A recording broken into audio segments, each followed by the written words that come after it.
Bismillahirrahmanirrahim. Assalamualaikum warahmatullahi wabarakatuh. Hari ini kita akan belajar pendahuluan dari kimia, yaitu pengenalan ilmu kimia.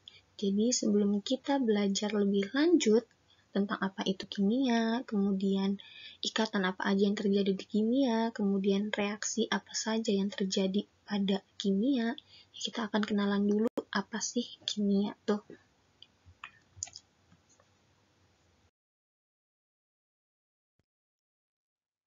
Mungkin orang-orang awam atau bahkan kamu ibu pun dulu juga berpikir kalau kimia tuh paling belajar tentang pembuatan bom kayak gitu, terus bikin nuklir kayak gitu. Kemudian apakah benar kimia serumit itu dan yang dipelajari hanya tentang pemboman saja gitu ya? Padahal faktanya di kimia itu nggak mempelajari tentang bom aja gitu, bahkan bom juga nggak dipelajarin gitu di SMA gitu ya. Sesimpel kita bernafas pun kita bernafas apa? Membutuhkan O2. Kemudian bernafasnya mengeluarkan CO2. Kemudian apakah CO2 dan O2 ini bukan termasuk senyawa kimia? Termasuk kayak gitu. Jadi kimia ini luas pengertiannya tuh luas banget. Dan kemudian kimia ini ada di sekitar kita kayak gitu. Kita lagi gerak, ada kimia, ada oksigen. Kita lagi gerak dikit, ketemu kipas. Kemudian apakah kipas bukan tersusun dari zat kimia? Tersusun, kayak gitu. Kemudian kita mau keluar rumah, lewat pintu. Kemudian apakah pintu bukan termasuk bahan kimia?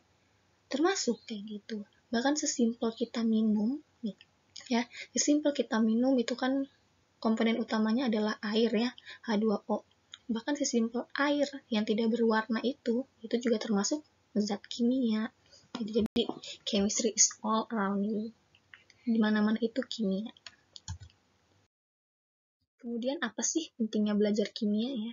Kalau kimia analis jelas Nah, karena kimia analis jelas jurusannya kimia, pasti akan belajar tentang kimia. Di semua pabrik, di semua PT itu pasti ada orang-orang kimia, ada labnya kayak gitu.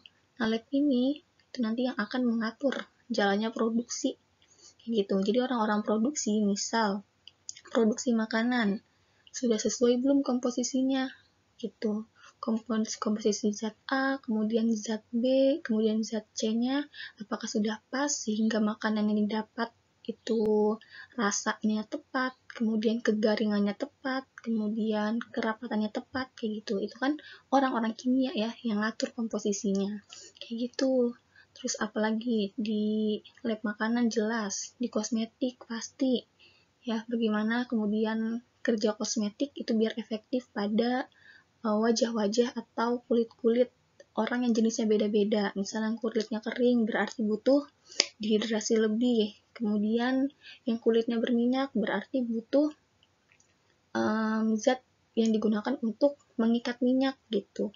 Biar si minyaknya nggak produksi berlebih kayak gitu. Nah, itu kan orang-orang kimia yang ngatur gitu. Gimana cara kerjanya biar efektif Kemudian untuk farmasi yang di farmasi apa sih pentingnya farmasi belajar kimia? Ini sangat penting banget anak farmasi. Nanti kalian akan belajar kimia sampai kelas 12 kayak gitu. Pun juga nanti di kelas 11 ada mata pelajaran judulnya adalah kimia farmasi. Itu ngebahas tentang struktur di obat-obatan. Pastinya jelas itu butuh ilmu kimia kayak gitu. Mula-mulanya ibu lupa tahun berapa, dulu tuh pernah ditemuin kasus ibu hamil ternyata ditemukan banyak kecacatan ketika ibu-ibu ini melahirkan kayak gitu. Nah, ternyata setelah diteliti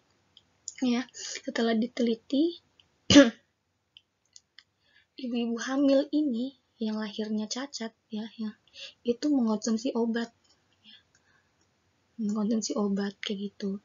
Nah, ternyata di obat inilah sumber masalahnya kayak gitu. Nah, kenapa? Gini deh, simpelnya gini, kamu kaki kiri kamu nih ya, kaki kiri sama kanan. Kalau pakai kaos kaki ya, pakai kaos kaki pasti sangat spesifik kan ya, gitu. Kaos kaki itu kan sangat spesifik. Yang kiri misal yang alasnya di bawahnya ada alas, kaos kaki jempol lah ya, biar gampang. Kaos kaki jempol ya. Kaos kaki yang bagian kiri cuma bisa masuk untuk bagian kiri aja. Kemudian kaos kaki yang kanan cuma bisa masuk untuk yang kaki kanan aja, kayak gitu. Nah, sedangkan ketika kamu lihat-lihat kaki kiri dan kanan, kaos kaki kiri dan kanan kan identik ya. Identik tuh maksudnya mirip kayak gitu bentuknya. Dari awalnya jempol, kemudian sampingnya jari telunjuk, sampingnya lagi jari tengah, kemudian sampingnya lagi jari manis kayak gitu. Itu kan jelas ya urutannya. Itu cuman beda apa? Beda komposisinya nih. Ya. Ini jempolnya di sebelah sini untuk yang kiri, kemudian yang sebelah kanan jempolnya di sebelah kiri kayak gitu. Ya. Nah, ternyata obat-obat yang dikonsumsi ibu-ibu ini hamil ini sama nih sifatnya, sama kaki kiri dan kanan kayak gitu. Nah, obat ketika diminum ke dalam tubuh nih ya, obat masuk ke dalam tubuh itu kan diproduksinya ya, dicernanya dengan bantuan apa? Bantuan enzim. Nah, enzim ini itu sangat spesifik, Neng. Kayak gitu, sama kayak kaki kiri ini. Kaki kiri ini juga cuma bisa nerima kaos kaki dari kaos kaki yang sebelah kiri aja kan ya. Gitu. Nah, pun juga yang kaki sebelah kanan cuma bisa masuk sama kaos kaki yang sebelah kanan kayak gitu. Khusus yang kaos kaki jempol ya, sama dengan enzim. Jadi ketika suatu zat itu bentuknya misal C di sini sebelah H, di sini Cl, kemudian di sini Br, di sini H lagi, ya ini si enzim ini cuma bisa ngikat zat kimia yang punya struktur seperti ini aja. Itu ketika Cl dan Br-nya ini berubah nih kebalik, enzim tuh nggak dapat nerima kayak gitu. Nah, ketika enzim tidak dapat nerima zat ini, zat yang masuk ini akan beredar gitu di seluruh tubuh gitu. Nah, inilah yang disebut dengan penyebab ya, penyebab dari kecacatan lahirnya anak-anak kayak gitu. Lahirnya bayi-bayi dari ibu-ibu yang hamil kayak gitu. Nah, makanya anak-anak farmasi itu penting banget belajar kimia supaya apa? Supaya nanti ketika produksi obatnya itu jelas ya, struktur yang terbentuk seperti apa, kemudian efektivitas obatnya. Ya, misal obatnya ini digunakan untuk lambung, kayak gitu. Misal obat lambung. Nah, berarti obat ini harus bekerja ketika obatnya masuk ke dalam lambung, dan itu butuh berapa lama bekerjanya. Nah, itu kan orang-orang kimia ya yang mempelajari kayak gitu. Jadi, kimia ini sangat penting ya. Penting untuk kalian pelajari.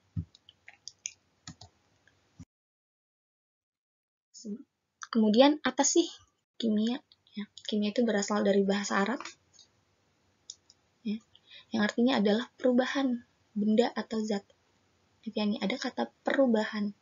Kemudian dari bahasa Latin itu kimia ya, chemia. Artinya adalah ilmu yang mempelajari tentang komposisi. Ya, jadi komposisi suatu zat itu dipelajarinya di kimia.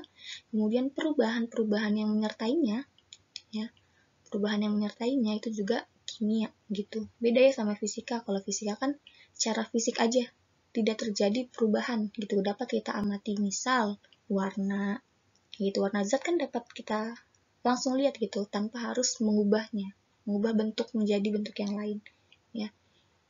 Kemudian kalau kimia ini yang dipelajari ada perubahan-perubahannya nih, ada reaksi-reaksi nanti. Makanya kita nanti belajar reaksi karena apa ya, karena memang kimia yang dipelajari itu perubahan apa? Perubahan dari reaksi yang terjadi gitu.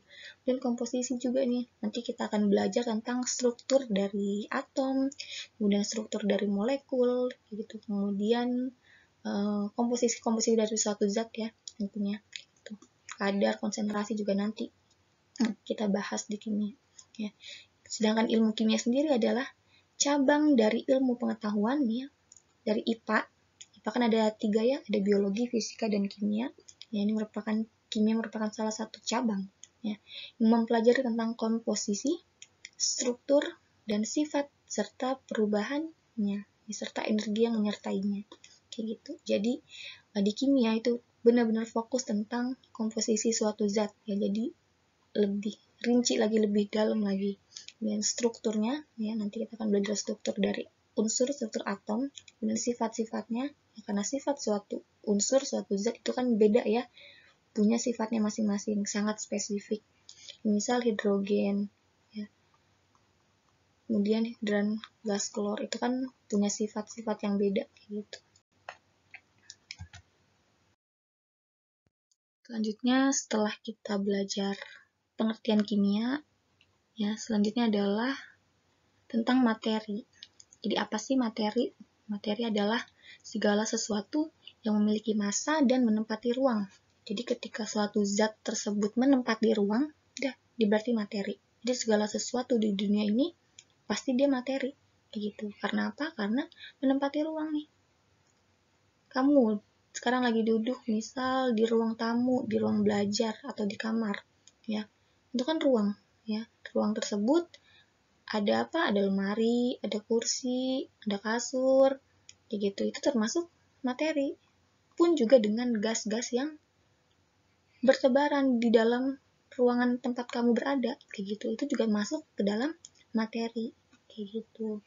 Nah, materi sendiri dibagi jadi dua jenis ya, ada yang berdasarkan fisika dan berdasarkan kimia.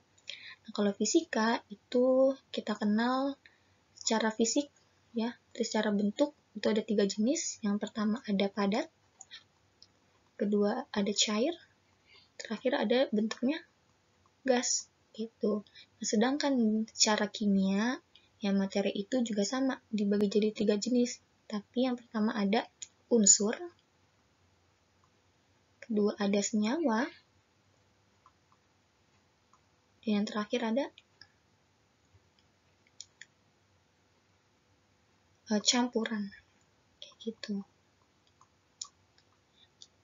Kalau padat, cair, gas sudah pada tahu kan ya bentuknya. Kalau padat dia keras, kalau cair ya bentuknya cairan, air, minyak, oli kayak gitu. Sedangkan gas adalah misal kabut, kemudian asap kayak gitu ya. Ini materi berdasarkan fisika itu kan ada 3 tadi, ada padat, ada cair, ada gas. Kemudian apa sih yang membedakan ketiganya? Yang secara kimia ya, kalau kita perkecil lagi ukuran partikelnya, nah jarak antara partikel antara benda padat, cair, gas itu beda nih. Kalau padat, jarak antar partikelnya ya bulatan-bulatan di sini ya, kita anggap dia sebagai partikel-partikelnya. Nih kalau yang padat itu sangat dekat sekali nih, sangat dekat.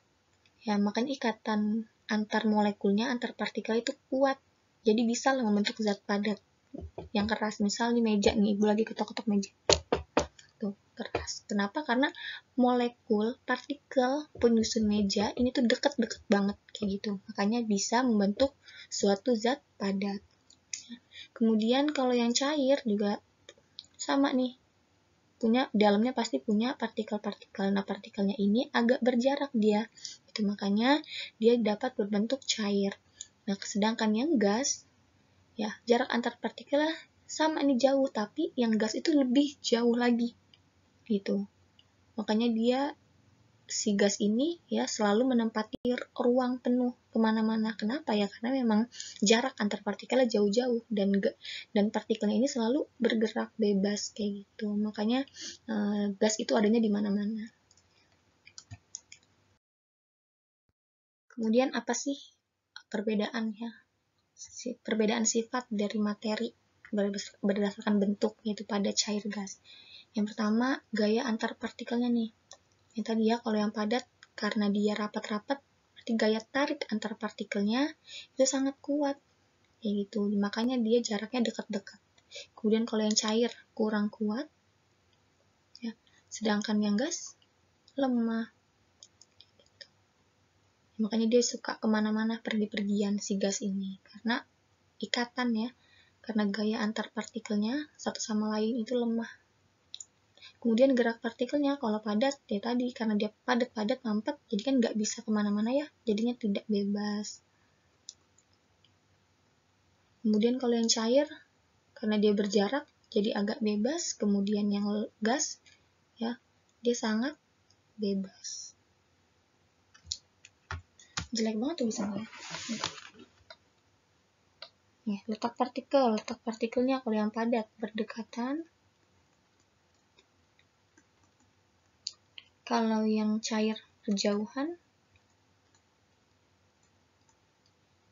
yang gas sangat jauh. Kemudian susunan partikelnya, kalau yang padat jelas tadi ya bentuknya rapat-rapat. Kemudian kalau yang cair dia agak renggang.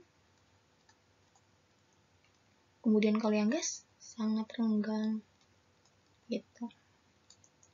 Kemudian dari bentuk, kalau padat dia tetap ya, karena tidak bisa kemana-mana partikelnya gitu. Jadi bentuknya tetap gitu, kecuali kita bantu misal kayu atau meja dengan bantuan manusia dipotong gitu, jadi bentuknya beda. Nah itu mah di luar teori ya, itu kan dengan bantuan manusia.